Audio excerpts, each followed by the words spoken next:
Hi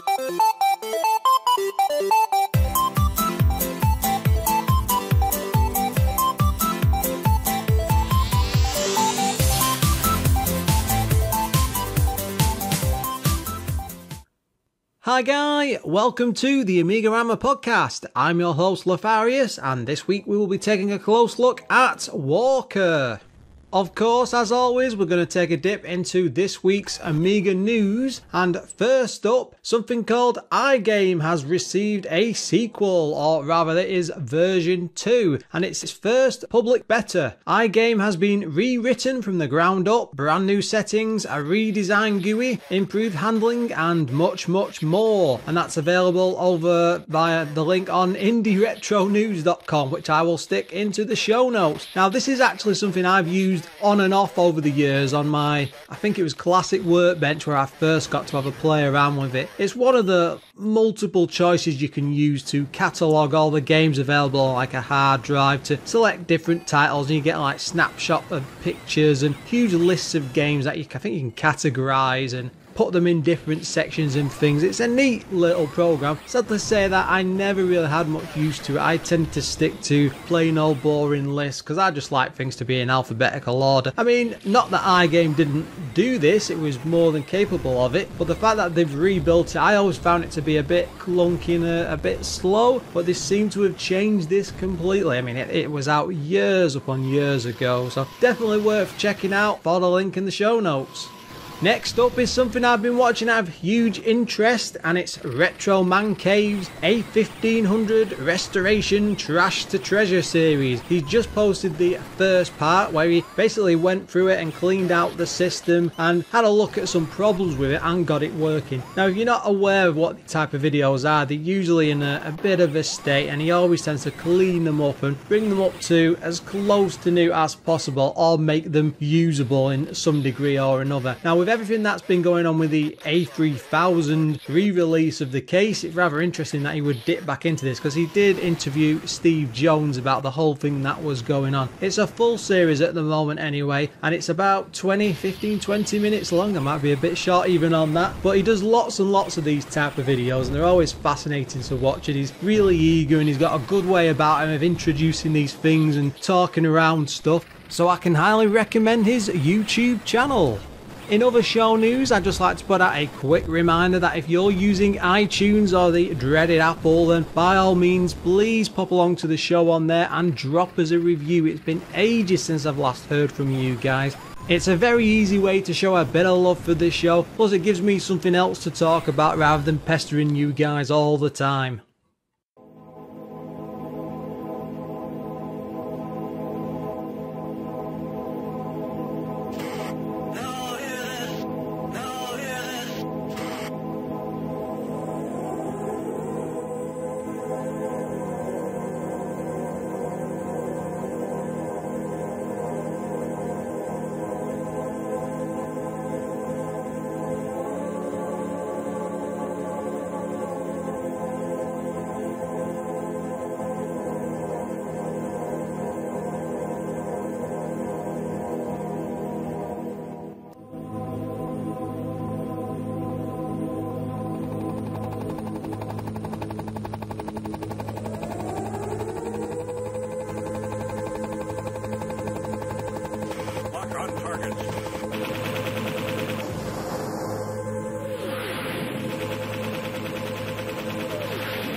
Here's a special news bulletin.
And it's time to move on to this week's game. Now for this week I have picked Walker. Now this was something I actually owned as a kid, I'm surprised to say. Now I'm like everybody else, I always had a pretty big collection of pirated discs. That's just the way things were done, I'm afraid. One thing I did like doing at the time, if there was a major game coming out, I mean I couldn't always get pirate copies straight away, but if it was something that really took me fancy, like say Monkey Island 2 or Beneath the Steel Sky, some really big game, I would go out of my way to make sure I got a copy. I did this with Walker. I think it was Amiga Action, or it might have been Power, where I read some like really good reviews about it, and they possibly had a demo as well, which probably pushed me over the edge. See, demos do work. They still work to this day, I might add. I'm still getting things on my Switch and downloading them, and there's a couple of things I bought just because of demos. I don't know why demos have been dying off. It's quite depressing. Anyway, sorry, back to Walker.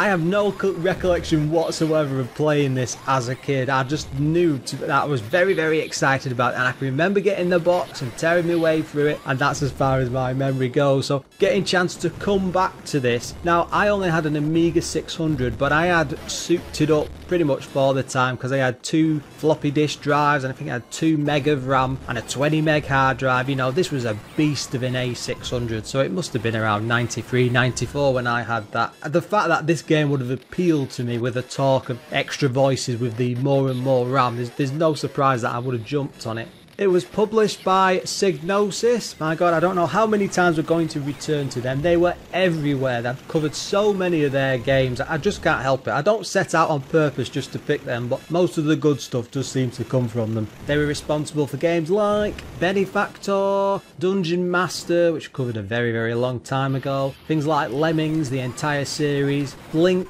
Or is it Flink? Yeah, sorry, it is Flink. I was reading that as Flick then for a moment. Microcosm, Orc, loads and loads of different games. They were one of the huge publishers at the time, probably like the equivalent of EA for the UK. Now, it was developed by DMA Designs. Now, if that sounds familiar, because they later went on to become Rockstar Games, who created all of the GTA series and Red Dead Revolver, I'm not sure, Redemption, sorry. That entire massive huge game series, the size of that company now is just incredible. But this is where it all started, the early days with Walker. Big games like Lemmings, Lemmings 2 as well, all the spin-off series, Menace, Blood Money, Hired Guns. I think that was about it actually, all that excitement. There was only a couple there for the Amiga. Now, this came out in 1993 and it was on 3 floppy disks. Now, it's only a single player game, there's no option for 2 people, and it was priced at £29.99, which was about average for big releases at the time. The coder behind this was Ian Dunlop, who was also responsible for Hired Guns. Now, several people have mentioned this game to me and asked me to cover it, and I have dipped into it a few times trying to get an idea, but it's a pretty huge game. It's almost like an RPG in a way, and it needs a hell of a lot of time, and I do apologise for that because I'm doing these on a week to week basis, and if I can sink a lot of time into the game, I will do, I promise you that, guys. Sometimes it can be a struggle. Anyway, the graphics were done by David Haley, Mark Island, Neil Glancy, Scott Johnston, Stacey Jameston, and they were responsible lots and lots of different games between them all. FIFA, that would have been International Soccer, Hired Guns of course, Lemmings 2, First Contact, XCOM, Colonization, that's a very big game, and the 2014 public domain release of Super Ted and The Search for Spot is, I think, the spin-off tap. I'll be having a quick look at that because it just stood out for me when I realised that it was quite a recent game. But yeah, one of them had gone back and actually coded that. Quite entertaining. It was well worth a look. I don't think we'd donate a full episode to it though, I'm afraid, guys. Neil Dunlop and Neil Glancy pretty much worked together on this because one was friends with the other, and they've got their introduction through DMA Designs and stuff, but they did the music together on this, and they also worked on games like First Contact, Tower of Babel, Hired Guns again, and also Raymond Usher was involved, who was behind the music on just Lemmings 2, so I'm not sure why he wasn't more involved with the Amiga scene than that. It might have just been the fact that he was working on some of the music, because there is a song in this game and it's quite involved, so he's probably involved in that. I might be wrong though, I might be wrong, I'm not sure. Looking at the game on the A1200, there doesn't seem to be any sort of souped up graphical differences, which is pretty much why it would have worked on my A600 back then. But it has sampled speech, which is only available to Amigas with more memory in them. So basically I think it's either 1 or 2 megas that you need to have running for it to even play. Otherwise you're just walking, running and gunning. Now, Scott Johnston originally texture mapped a 3D Walkerhead on software that he actually wrote for himself on the Amiga, because he did all sorts of like 3D texture work. Now, Ian Dunlop was brought in on just a contract to create a cool side-scrolling shooter, which was pretty much the entire design vision. That was what he was faced with when they brought him in. And with Walker selling really well in retail, they went on to offer him a full-time contract, so there was a bit of a happy ending there. The game was in development for close to 4 years, which was quite impressive, or shocking even, especially for an Amiga game, because they were usually out in a year, maybe 2 at a push. But this also takes into account that they had to down tools for almost 12 months, where everything stopped so they could all go and work on Lemmings, and seeing as Lemmings is pretty much history in itself, which was such a massive hit, it was probably a pretty good idea. Now, Neil Glancy was a friend of Ian's. He met him over in a computer shop, I believe it was over in Edinburgh. Now, he brought him on board because he knew that he had a way of working with like 3D graphics and artwork, and he brought him on board thinking they could really do something special with this, and he sort of joined the team almost as a part-time worker. That did change much later, further on past this game, because he got a bit more involved with the company, which ended up with a job with him, and he has said that the pixel graphics were the most complex he had ever seen or even worked on up to this point. They even had motion blur, dynamic lighting and shadows. Sadly, due to some internal politics, a lot of Neil's work wasn't actually used, which is quite depressing. Not until at least he became a proper employee later on. But he was involved with lots and lots of different sections, and I think it does come through. Now, the Terminator and Robocop movies pretty much inspired a lot of the design and the general ideas behind this game, and you'll see that as you walk it through, because it's like a time travel based story with a futuristic walker, and a lot of the environments remind me of the Terminator films right at the beginning, where you have like the Skynet army like crushing skulls and walking along and doing all sorts of damage. It's very much that sort of metallic, cold, sterile environment. After all the work on Lemmings, they were pretty much used to killing huge masses of pixel characters in great detail. You can see this coming through with parts of the game, and I'm sure that Lemmings itself inspired the sections with the soldiers, especially to do with the design and the style of them, especially the funny ways that they actually get killed. Doesn't that sound terrible? Reading through some articles, at one stage there was a Prince of Persia style platform section where you would actually get through a section of level, usually towards the end, climb out of the cockpit and then clamber your way up through all these different floors to plant an explosion, collect something, and then work your way back to the walker and then move on to the next stage. But they were really pressed for time. Despite sinking so many years into this, it wasn't really anywhere near that sort of state where they could put that stuff in, so they pushed it forward and just kept it to be like a standard shooter. It was a pretty good seller. I couldn't confirm any of the sales figures though, but everyone seemed to be really positive about it, and it seemed to be in charts for quite a while. A Mega Drive version, or Genesis if you're in the US, was actually planned, and they did do some like quiet work and early planning and looking into the basics of it, but it was just quickly cancelled, and there's no real reason as to why. I suspect because it was a funny time in the games industry and they probably weren't sure if this sort of a shooter would have worked on a console. Because of the high sales, they also started designing a sequel for the 3DO and possibly some of the other CD type systems. That might have been, wouldn't have been the PlayStation by this point, probably something like the CD32. Anyway, the concept art was designed and Neil Glancy was involved with that, and I have seen some actual examples and proper artwork and stuff, but sadly it all fell through. Again, even the market shifted, they were moving away from the Amiga. Psygnosis were as a publisher, and it just didn't seem to be the right way to go. So sadly, despite the effort for the Mega Drive, there were no other ports to any other system. This was pretty much a big Amiga exclusive. Usually at this point I would launch into the game story, and I did look this one up, and it's not a very good one. It's just page upon page of text. It will take me absolutely ages to read through. It's basically a rip-off of Terminator 2. A dodgy army is going through history, and you have to take the walker back in time and chase them through different eras, defeat them and save the world, the universe, the usual gubbins. I'm afraid it's nothing too exciting and there's not much humour in it, and I didn't want to bore you because I mean it would literally take me 10 minutes to read this thing out. I think it was about 4 or 5 pages long, and I've just told you the entire story there. Though I'm sure some of you do quite like my dulcet tone, talking in very peculiar voices, trying to come out with these game stories. I do try to put on my best acting voice when I'm doing them. I'm sorry if I fail every time, but what can I do? What can I do?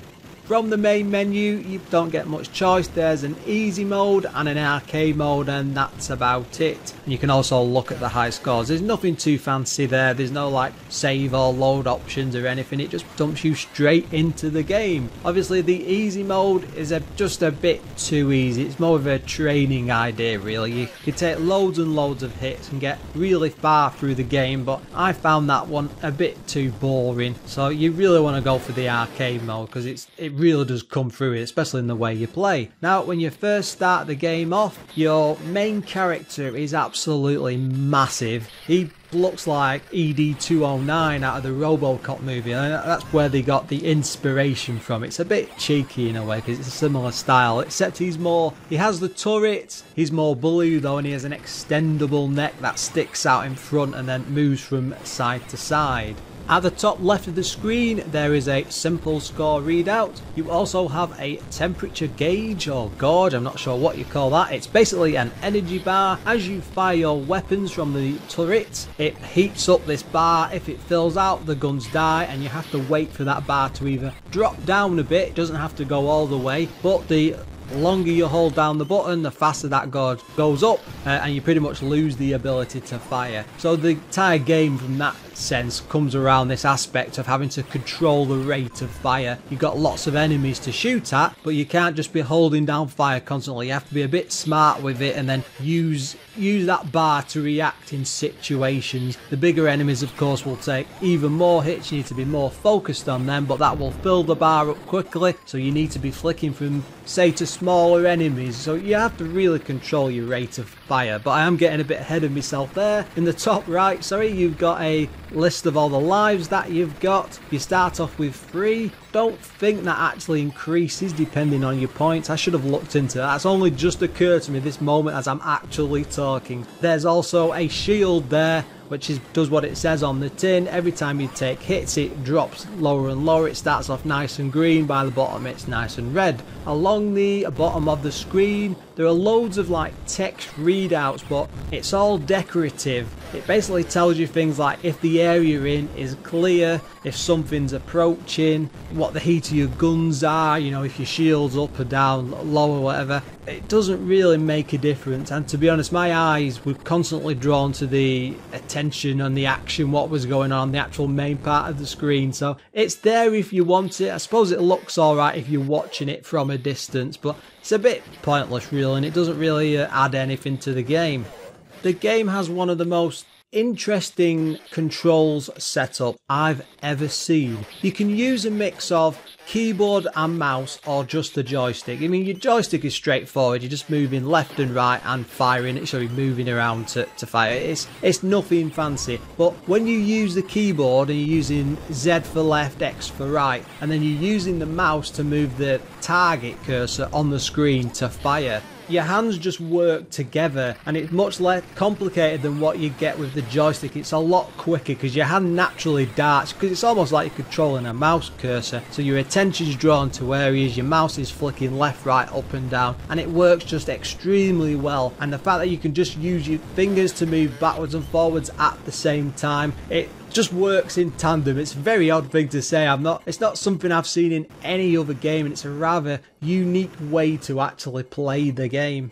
Clicking the left mouse button fires your gun. Clicking the right locks onto them. That might sound a bit odd, but you can be in a situation where there's lots and lots of enemies. You just want to focus on a single one, and you want to be moving out of the way of other enemies because there's always a lot going on in this. So you can be dancing back and forth, avoiding other fire, lock on and just keep pumping them full of bullets constantly. This whole game is set across a war, so all the enemies you face are all military and souped up army individuals, and it's time travel, so you're moving through different periods, and each period is related to a set type of weapon. So you're not got like super strong lasers but back in 1942 or wherever when you're in Berlin. You know, back then it's like simple rockets and cannons and horses and things like that. You do get a lot of reused assets in a way. There's lots of like vans and tanks and hardcore military vehicles that you have to take on, but they are all really small. Your main character towers over everything, and it really does have a sense of empowerment as you're just facing down all these tons of armies, weapons, and you're pretty much invincible. I mean, you're not obviously because you've got a shield. It gives you that feeling as you're thundering along. Now the enemies, the humans themselves, they do silly things like clamber down the side of buildings and jump out of planes which are flying overhead on parachutes. You can shoot them at any point whenever you wish to. They're pretty much on full display, but they're all lemming sized pixel people, and you can make them out with the little legs and the arms and stuff, but they just die as easily as lemmings do, and just one shot most of the time will take them out and kill them. But the way the game gets around this, because you think, oh, that might sound a bit too easy, there's parts in the game when there's absolutely piles of them coming out of, say, vans or vehicles ahead, and they come in like mass groups of like 10 or 15 or something. You know, they all gang up around you, and they're all either chucking grenades or rockets or just firing bullets. And when there's a lot of them there like that, you've got to be quick off the ball, and you've really got to start firing quickly.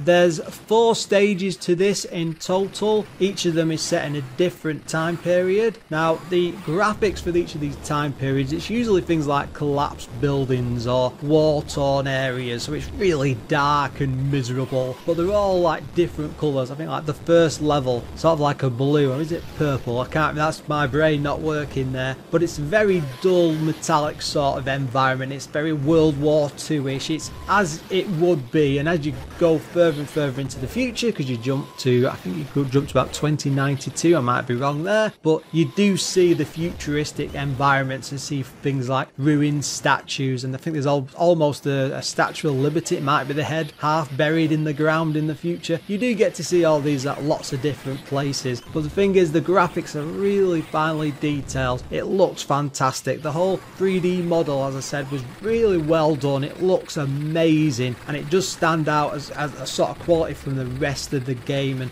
I would say that the sort of thing I was thinking of when I saw the initial graphic, and please stay with me after I say this, was Rise of the Robots. And you might be thinking, oh my god, what's he referring to that to? Because this had a sort of that metallic robot style, but it doesn't. It's not that sort of degree of terribleness, but as a graphical style, it does work really well for robots, and it's that sort of a thing. One of the game's greatest points is the fact that no matter how much action is going on, from what I played it on, and I tried it on the lower spec Amigas as well via emulator, there's no slowdown. It works brilliantly. It's very fast. It's always quick to move. It's all mouse based, you know, so you've got to be really quick as you're darting around the thing to take thing out. And that might sound odd because you can't actually fire behind the walker. You're effectively you're a turret on legs. You're moving backwards and forwards. For you to fire at stuff, it has to be in front of you. So you can go forward a fair chunk. You can go all the way if you want, but you will get in situations then where some enemies will come in and start firing at you. You're unprotected. So it's always ideal to stay in the first half, the right half of the screen, that is. I've not said this, have I, by the way? Usually in shooter games, you're on the left side scrolling to the right. In this one, it's completely reversed throughout the entire game. That does add a really weird element to it, because at first I'm programmed for shooters to be like left to right or from bottom to the top, and this one is just from the right hand side walking left. And I think because it's so unique in that sense, it really does give you a more unique feel. One of my favourite things about the first stage, which doesn't seem to be repeated from my playthrough, there's a train which goes from one side to the other. It's mounted with cannons and humans. Now you have a choice. You can let the train keep tugging all these carriages along and then just blow the carriages out as they draw level, but you'll be taking damage as you do it. Or you can just shoot out the train itself. I mean, it doesn't move too quickly, and most of the time you'll get it straight away, but it's a real nice touch, and it makes the environment like seem alive and more involved, like there's lots of things going on around you. Also, the while you'll have lots of people flooding on screen and tanks and other enemies and things firing like crazy. There are of course things like helicopters, airplanes. Again, it's all depends on the period and the area that you're in. As you get further in the game, it's all more like laser based, and it's more like your science fiction type of enemies. They're almost like spaceships even. Now each level has a boss. These are nothing too amazing, I'm sad to say. Like the first level is something simple. It's a rocket that comes out of the ground, and you've got so much time to shoot it down before it takes off. I think it's like a nuclear weapon. It doesn't actually say, but it looks very scary, and you've got to shoot at it. And whilst this is going on, because there's a time limit there, you've got tanks and things swarming in and shooting back at you. You've really got to be on the ball and quick and accurate. The other bosses are all your standard fare, but one that really did impress me, I think it was the third level. You're up against a crane, and literally just a crane, which is picking big chunks of rubble up off the ground, and then it's bringing it up. It's like a huge magnet, and then it's trying to drop it on you, and you can only take out the, you can't damage any other part of the crane. You can only shoot the driver up in the cockpit, but there's a little like shield door on it, so you can't get to him, and every so often he will pop the door down just to have the window down just to have a peek out at you, and you've got to nail him then. But he's still controlling these big chunks of rock, and at the same time you've got like weapons and things coming in at the bottom firing at you, so it's very frantic, and there's always a lot going on, and the bosses are a lot more fun than I was giving them credit for. When it comes to the sound, it's a bit of a funny one this. There is no actual music within the game itself. You get some at the title screen, I think when you're first in the menu, and a game over, a bit of a ditty, nothing fantastic. But as you're coming into the game, there's this huge intro song. It's about 7 minutes long, and it's a rap called Lock on Target, and it's actually taking sound samples from the game with bits of gunfire and, you know, the speech from the radios and things. It's actually really catchy, and I quite enjoyed it. It sort of reminded me of some film, but I couldn't for the life of you tell me what I'm thinking about. It's one of them pumping soundtrack pieces that really wants to grab your attention and say, look at me, this is what it's about. Yeah, I'm happy to say I won't be doing any movie reviews anytime soon. It's absolutely stuffed to the gills with sound effects. You've got things like metallic thuds as you're walking along in the walker. I have no idea how they actually came up with this. It sounds really impressive. It's almost like that thing from the Terminator, like the big metallic blood when it's stepping along. It's probably where they pinched it from. It was probably off some VHS. I say, do not quote me on that. Don't anybody get cross about it. Everywhere you go, it's like when you move with the turrets, when you're firing, there's lots of metallic noise and crunches and big explosions. Every time a vehicle goes up in a ball of fire, you get to see all that explosion, and then it makes the noise and the boom and stuff, and then your machine gun coming from your turrets actually sounds like proper machine guns. It's ace. I really was impressed by the sound effects, and just a shame that there's no in-game music whatsoever. Even at the boss levels, there's no like battle theme played, which is odd because they could have quite easily done that, I think, and mixed something over. The levels are absolutely filled with blood and gore. It really is gross to some degree, because when you shoot these people out, they always end up in puddles of blood on the floor. It doesn't last for too long and it all fades out and stuff. When you see it at first, it's a bit like, wow, this looks amazing. You do get used to it quite quickly, I'm sad to say. What can you do? What can you do as you're thundering along shooting the hell out of people? There is also a few animals in there, and you can actually shoot the horses as they're running along, which I'm surprised that didn't sort of raise any eyebrows back in the day, but it is a very odd thing.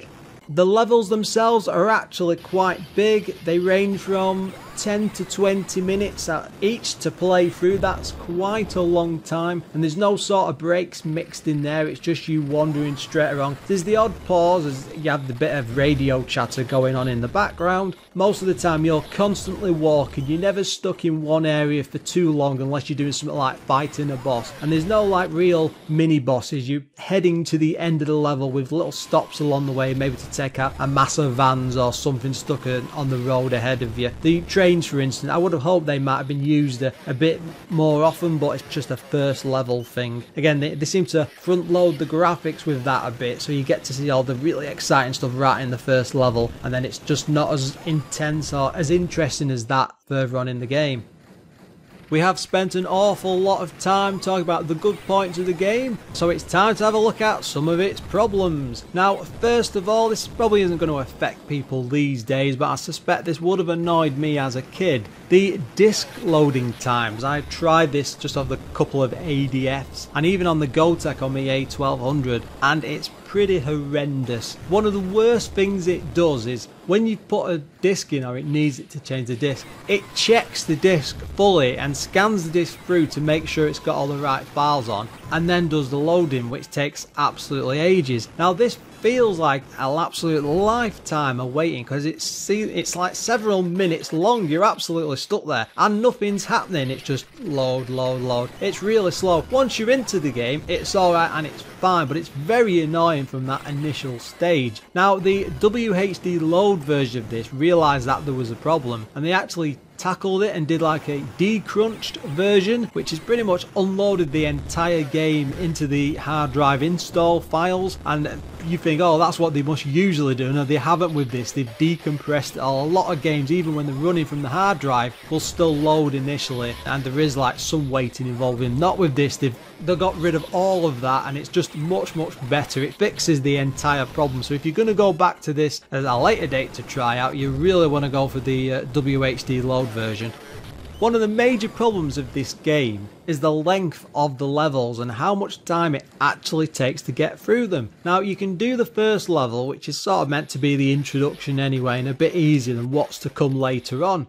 even if you know exactly what you're doing and you all time it right and you don't get hit very many times, you're looking at 10 minutes to get through the full stage. Now that's a lifetime for a shooter because you're constantly having to be very active and keep your eye on the ball and moving left and right and keeping your eye on things with the cursor. And it does have slight pauses as you're going along, which are like sort of serve as natural breaks. After a while, I think like 5 or 6 minutes, it feels a bit like, oh, this is just taking too long. And then when you get to the next stage, that stage is over 20 minutes of constant walking with the pauses going, little breaks in between here and there, and it's just too much and it really doesn't help the game flow. I think they should have broken it down a bit. I mean, there's not very many levels in this, effectively 4. They could have divided that up into a few sections, done a bit of different background art for 1 or 2 of them, maybe had 10-minute stages, 6 10-minute stages rather than these 20-minute beasts chucked in the middle. They don't serve any sort of story purpose, there's not like full movies going on or anything like that, so they could have quite easily broke this down a bit. And I can sort of see why when they were going to do the platformer idea, they were probably thinking, well, every so often you'll be getting out of the cockpit and clambering down, and no, that'll give you a chance to do something different. But without them sections in, it just seems a bit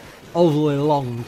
You might be wondering why I didn't mention any of the weapons or the items and that you're just using the turret. That's because there aren't any. You cannot collect anything. There's no sort of power-ups, no extra weapons, no improvements for the heat gauge, the temperature gauge or the shield, or even extra lives. I mean, it's just, there's nothing to collect, there's nothing to see on that sense, and you're completely restricted to the simple turrets. And the annoying part about it, there's a few sections where there's piles upon piles of enemies on a screen. You take loads of damage trying to take them all out, and you just think to yourself, if I just have a grenade or maybe some sort of like bomb that would just blow up on the single screen and take everything out. But there's nothing, and there's nothing to collect, and they really have missed out on a trick there. I mean, even if they'd just let you upgrade a few things, the fact that you can't upgrade that temperature at all, I mean, that you could have added a second bar. It wouldn't have taken anything. You know, maybe if you got to a certain level of points, you've got a permanent add-on or something like that. Sadly, there's no cheats for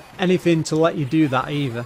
Now you are in this huge walker. It's a tank on legs effectively, and you can walk over things and past things and, you know, move left and right, but when you walk over an enemy, it doesn't matter if it's a vehicle or it's something on the ground, nothing happens. They don't blow up, they don't all explode, there's no sort of like area damage. It just has no effect on them, and it's just pointless, and it's just very annoying to me because I'd love to like be faced with a big pile of men on the ground and just be able to like step crunch and walk through the middle of them at the same time whilst I'm firing me yes, I'm a bit of a maniac, you know, I want to be firing me turrets and walking all crazy, and it just seems like such an odd thing not to include. It's screaming out for it. Loads of times we're sat there looking at it, just think, I just want to go barging through the middle of there, please let me have a bit of damage. No, they've not included any of it. The lack of music for this as well, it's very poor. I did like that introduction song. Let's say it was 7 minutes long. That's a massive track, and that's not like the same song looping a couple of times. It is a proper musical number, but it's not used within the game. You don't hear anything of it. There's no clever beats or little tones going off, and there's nothing. It's just constant weapon fire and explosions, and it's very basic for a shooter, and it really was quite depressing. There's also lots and lots of speech in this, and it does sound amazing. It's really clear, it's great, and it's to the point, but it's repeated far too often. When you first start the level out, you get like probably about 20 seconds introduction whilst they're warming up the engine and preparing you for the mission ahead. And it's just pointless because it's done on the first level, the second, the third, the fourth, every single time. And as you walk along, they'll be making comments like, be simple things like air attack incoming. But the thing is, it's happening all the time, so it'll keep doing it. It's the same voice saying the same thing over and over again, and after a while it just becomes a bit boring. Luckily you can turn the voices off in the menu if you want to. Personal preference, to me, it bored me to tears. You might like it. And I have to say, there's no pickups in this game whatsoever. I'm still so mad about that. It really is missing something there. There's absolutely nothing to collect. There's no extra bonuses or extra points or lives or anything. You're just dumped in there. And the enemies as well, this is something else. they are bullet sponges. They really do take some abuse. Like the vehicles that park the vans on the floor, the little doors open up and men start clambering out from the insides and running towards you and firing a weapon, which is okay, but take absolutely ages to take out with your gun. You've really got to lock onto them for like 5 or 6 seconds in some occasions, and at the same time they're offloading the people that are on board. And it's great that the van or the vehicle whatever will blow up and it'll take it out, but it doesn't always hit the people that are surrounded in the immediate area. There's no sort of like damage pool around them, so you end up focusing on little bits of vans and fire at that one for a bit, fire at the one below it for a bit, and fire at the third one at the bottom, and then revert back to the first one. And it just feels a bit odd because they're just taking far too many hits. I think if you could pick up some sort of upgrade, which was a cannon booster or some sort of overpowered thing to take them out, it'd be great. It would really add to it, but instead you're just stuck with the same weapon for the entire game. The copters and airplanes are pretty much the same thing. Whatever you can shoot in the air, a lot of time they just feel like the vans on the ground, and though they're in different sections and they do feel a bit different because of the speed side to it, most of the time it's a bullet sponge which is just sat there attracting you, firing like crazy. The Amiga magazines of the time were incredibly kind to this. Amiga Action gave it 89%, Amiga Computing 87%, Amiga Power 85%, which did surprise me, CU Amiga 82%, Amiga Format 81%, and The One gave it 81%. So that's 8 and 9s pretty much out of 10. That's quite high for what this sort of game is. I mean, I just looked at it and I just thought, I just have to play it after about 10 minutes. It was just like, oh dear. It just misses the mark completely. There's so much going on. It's a very, very competent and very well done game. It looks great. The graphics work well. The sound effects, granted, it doesn't have the music. There's a lot of bits of fun there. It's all working well, but it's just missing that little few extras, you know, like the weapons or the power-ups, the basic things that a shooter needs. And this is great in short bursts, and I suspect that when I played this as the demo as a kid, I'd have been taken in by it because they'd probably just given out like the first level or something, or maybe a cut down version of it so it's just a few minutes long. It would have been enough to entice you in and draw you in, but the problem is there's too much levels, there's too much walking going on, and I know it's Walker and that's the point of it. When you're doing it for so long and it's not broken up properly and the levels aren't split out to a proper degree, or they're not divided up into different sections with a bit of variety in between, and maybe if you had something else to shoot, a different type of weapon, you had to pause at points to say do a bit of target practice, something, oh, your auto lock doesn't work, something, you know, something like that. But there's nothing. What's on level 1 is what's on the very last level. The gameplay like that doesn't change. I mean, the thing that changes about it just becomes more ferocious and more difficult. It's a very, very difficult game. I mean, I did struggle getting through it. If you set on this easy mode, you won't have a problem because it's you become the enemy bullet sponge effectively. You can soak up an absolute ton of it. But when you go in against them after a while, it really is difficult, which is fine.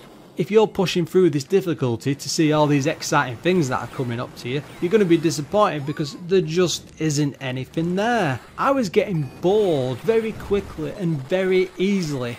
And the overly long levels, they just work against it because you don't want to push on through. I should not be sat there after 5 minutes like looking at a watch thinking, oh, I've probably got another 5 minutes to go. And there's no sign that you're coming to the end of the level until you actually hit the boss. And the enemy placements as well, they're pretty much set as you're walking along. They don't change. There's no like random element to it. Say it's not like Galaxian or something like that where there's different waves and different patterns. There's no sort of intelligence to them. When they get on the screen with you, there's a bit of it because they move around and firing in different patterns, but the waves are all the same. Maybe I'm expecting a bit too much from it. The thing is though, it has this really unique feel to it. I felt like a level boss when I was walking around this big dopper walking tank, this tank on legs blasting everything away, and there's nothing quite like that. It's so different from other shooters. It's really interesting, it's pretty fun doing that, and you feel overpowered and like domineering for the area, you know, you're on top and you can take them all out, and that's an awesome feeling. But that just grows tired very quickly because there's no difference in the levels. It never really changed the style of the game, and it really is crying out for them platform sections. If they could have just cried out for another month or two, I don't know, just to be able to develop something extra, just to extend the game out. And I'm just sat here left here, I'm just depressed and very, very disappointed. This is almost a great game, and I do not understand the magazine scores for this, because yes, it's competent at what it's doing, there's a lot of potential there, and I could see why they want to do a sequel, but they just didn't grab any of it. They just haven't done enough to make this something special, something that'll pull you in and make it exciting and entertaining. It's good in short bursts, and I would recommend real short bursts, the odd goal from time to time. But again, you don't want to be doing that if you're using your floppy disk version, because you might as well put down half an hour and go and sleep somewhere by the time it's loaded. It's that ridiculous. You want to be playing this on a hard drive. A nice game, it's worth experiencing just to see what could have been, but overall it's one that I'd tend to avoid. Once you've had a look, maybe go and play the demo, that's probably better. In fact, you could probably still download the demo to this day from somewhere. And it's time to end this week's show. Now, if you've any comments about what you've just heard or even past episodes, you can drop me a line on Lorfarius@AMIGArama.com, or even pop along to AMIGArama.com to have a look at our lovely website. Or visit the Facebook page, which has a rather active community with regular posts on a daily basis. Now that's at facebook.com/AMIGArama. And finally, I would just like to take a moment to pass on a huge thank you to our Patreon supporters. They are Adam Bradley, Figgy CTZ, Graham Vebke, Jason Warnes, O'Brien's Retro and Vintage, Retro Ravi, Sneff and Treble. Until next time, guys.